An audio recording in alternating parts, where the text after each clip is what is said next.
vokiečių belaisvė jį statė, čia buvo slapta žvalgybos centras. Čia buvo ta vadinama lėkštė, tokios dvi tik Tarybų Sąjungoje buvo.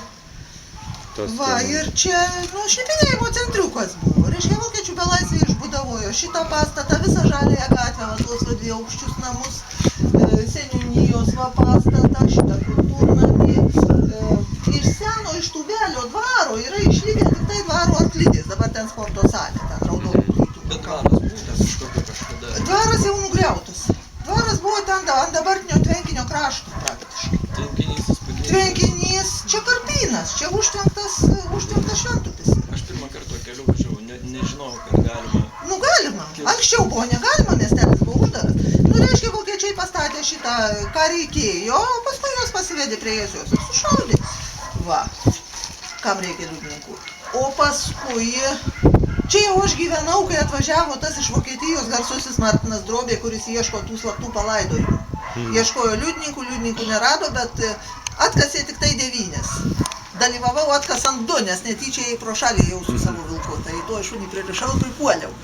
Tai vienas ant šono gulėjo, kitas kniūkščias. Paaiškiai, kad sumesti tą duobę, o nesuguldyti. Va, tai išsivežė tuos palaikus ir paskui pastatė va tą vokiečių akmenį. Va ten va, paskui užeisit iš fasado, pasiskaitysit. Vokiškai ir lietuviškai užrašyta, reiškia atminimui tų, kurių palaikų nebuvo įmanoma surasti. O taip pačiu ir nerado to, kapavietės tos. Liudininkų tai nelikę, kaimas iškeldintas. Čiagi kaimo visas triobas nugriovė ir kaimą iškeldino, tik vardas kaimo liko. Ir voverukų kapinės jiesios ir šito, ir Šventupio santakoj. Apleistos jau taip pat. O žiūrėkit, va paklausim, kaip čia atsiranda pas jūs tie gyvūnai, kaip jie čia patenka? O taip ir atsiranda. Jų juk nemažai, kiek ten 7. Gerasimą rado Vilijampoliai šitą, Žmonės atveža, štai prasme noriu pasakyti. Žmonės atveža. Pamato vaikštinėjantį. Keletą ir mes patys čia linksmagalį paklaidintus pagavom. Vakar atvežė jorkutį, labai gražų jorkutį, užvakar. O vakar jau jį paėmė žmonės, nes labai gražus jorkšyro terjeras, ir labai išsigandęs, atvežė žliumbdami. Į Vokietiją išvažiuoja. Sakau, taigi šunį galėjo susiskiepinti ir vežtis, dar balsiau pradėjo žliumbti. Paukojo pinigų, ir paliko išsigandusi šunelį. Labai daug šitų emigrantų numeta šunis. Vagučius antram narve yra toksai margas šitoj pusėje. Tai, kai jį atvežė jo gaspadinė ir paliko, išvažiuojant į Norvegiją su šypsena, tai šuo nutarė kaip indėnas, kad nėra reikalo čia gyventi. Atsigulė į kampą ir viskas. Nei jis ėda, nei jis geria, nei jis leidžiasi vedamas, kanda, nei jis daro ką nors. Jis praktiškai 5 dienas nieko nedarė. Paskui matyt, slėnį atlaikė, tai padarė. Kol mes jį prisipratėme. O mūsų direktorė sakė, kad buvo šunų, kurie šitaip ir numirė, grynai apsisprendė. Apsisprendė, liūdėdami savo šeimininkų.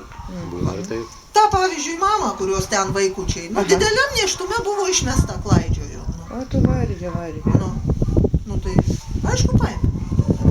O ką dabar tie vaikai, koks jų likimas, išdalinsit? Jie sudėti jau į internetą buvo jau, kada užvakar atvažiavę žmonės, bet pamatę mamą iš karto nebenorėjo imti, nes, tokį didelį šunį, tie vaikučiai, aišku, jie nebus mažyčiai. Tai čia jau reikia galvoti į sodybą, gal ne visi nori, nors aš turėjau vilką 13 metų ir visai nesiskundžiau, labai smagu su juo nebuvo. O žmonės pasiima šiaip? Žmonės iš čia pasiima. Internete perskaito pasiima arba šiaip atvažiuoja pasirinkti. Pasirenka, bet mes tarp kitko šiek tiek diferencijuojam. Jeigu matom, kad kažkoks nuotiko ieškotojas atvažiavo, nekelia pasitikėjimą. Arba atvažiuoja duok ir dainuok jį. Man šito reikia, mes didelę sodybą turim, tai mums šitų reikia. O direktorė nelabai mėgsta duoti tiem, kuriem jau per 70, nes kažkur gali likti greitai ant ledo. Taip, tai jeigu atvažiuoja visiškai seneliukai, tai tada aiškinamės su jų vaikais, ar tas šuo neliks ant ledo, ar jis nebus grąžintas. Ir duodam ir senukam, aišku, jeigu ten vaikai jau prisižada, kad taip, bet man 63, bet mano jauniausias šuo yra dabar 2 metų ir aš jaunesnio tikrai neimsiu, daug dievė man jį išlaikyti iki jo natūralios pabaigos. O kiek jūs pati šunų turit? Dar čia nebuvo 5 kojos, kai aš jau priglaudinėjau visus paklydusius šunis, sterilizuodavau savo kaštais, dar aš tada dirbau, aš gydytoja. Va, dabar jau aš pensijoje, nebedirbu. Nusibodu. Ir pinigų neturiu sterilizacijai. Tai va, tada sterilizuodavau, Skučaitė man darydavo, Virginija Skučaitė, jeigu žinot tokią korespondentę. Va, jinai man darydavo paslaugą, dėdavo skelbimus į Kauno dieną arba straipsniukus. Nu ir žmonės imdavo, gal 10 esu suradus namus. 6 pas mane užsilikę yra, turiu aptvarą. Ten netoli žmonių tvartų, apytikrai kilometras. Nu va, tai 6 tenai, 2 bute. Vieną radau sužeistą, tam jau 11 metų, o kitą pasiėmiau iš prieglaidos, tam 3 metai, tas mano jauniausias. Nu ir 5 katės bute, Jau. sterilizuotos. Irgi surinktos, visos išmestinės. Mhm. Tai va taip ir gyvenu. Žmonės, jūsų klausimai. Kodėl pasirinkote šį darbą? Vaikel, myliu aš tos gyvūnus. Ką reiškia pasirinkote? Taigi mes arėm veido prakaite. Tai čia tik atrodo, kad čia jos tik užtenka pavedžiot. O tu žinai, ką reiškia išplauti šitos pritryptus narvus? Ten su tos. Kada reikia vienas žmogus, dažnai ir nebūna talkos arba ateina keli moksleiviai pavedžioti. Ir čia vienas plauni, prakaitas per akis dėga ir šveiti ir žiūrėk jūsų keliamas. O kitą dieną vėl. Sekmadienį nėra. Žmonių dirba. Ar kaip, ar... Įvairiai. Va šiandieną, pavyzdžiui, atvažiuos Eglė iš Kauno studentė šitą pusę valyti, aš valau tą pusę.